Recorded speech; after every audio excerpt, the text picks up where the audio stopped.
İsmail. Bade süzerek İsmail. İnci dizerek İsmail. Gel yavrum gel aman. Gel başa şimşek tarak, bu ayakları artık bırak. Ne işin var ki disko oyundan, yanında bir kız sarımtırak. Ayranım yok içmeye, atla gidersin çeşmeye. Bu ne biliriz, what is this? Aman İsmail, can't touch this. Hafif psikopattır kendileri, buna enayilik de dahil. Kızma amcası daha çok cahil. İsmail. Yapacağız kalkacağız. Hop üstteyim İsmail. Alt dudağıyım sen hatırın kalmasın İsmail. Çekilmez bir adam oldun yine İsmail.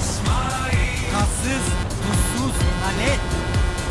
Kırdın kutlar beni açtı, bak yalnızsın herkes kaçtı. İsmail'de barışaçtı, aklını seveyim kaç İsmail. Mal İsmail haklı mısın yavrum, bağdatlı mısın?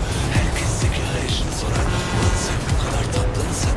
Ulan İsmail, yalan İsmail, yılan İsmail, falan İsmail, filan İsmail, neden İsmail? İsmail. Telefonun başında çaresiz bekliyorum.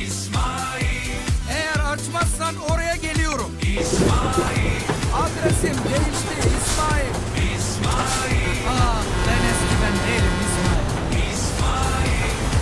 Kumburgaz'a gittik beraber. Bağcılar'da da bulunduk İsmail. Sorun ilçelerde değildi. Çünkü sen bir angutsun İsmail. Ismail, 1, 2, tell me what you got to. Rev me up, shake that, shake me, baby, make me. Ismail, l'italiano sta per il giorno di Gassia. Per me posso termine di Gassia. Vita mi da sempre tormenta tutti. Resta per barriere, serve spaghetti.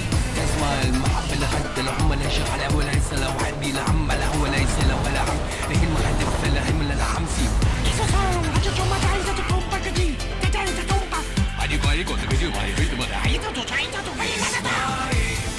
Var mısın, yok musun İsmail?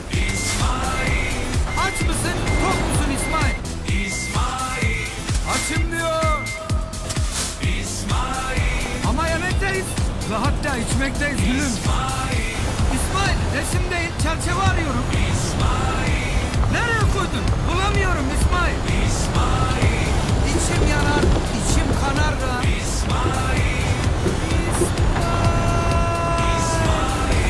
İsmail hatırlar mısın? Felsefe yapma. Ve hatta çılgın çocuk İsmail. Winter is coming İsmail.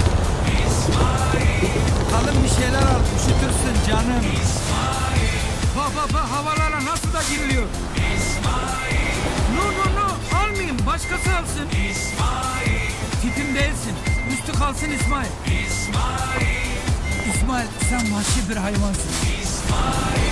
İsmail, bu fasulye 7,5 lira. Pırasa 3,5. Gel. Patlıcan sana 4 olur İsmail. Hıyar da sensin İsmail. Allah da belanı versin İsmail.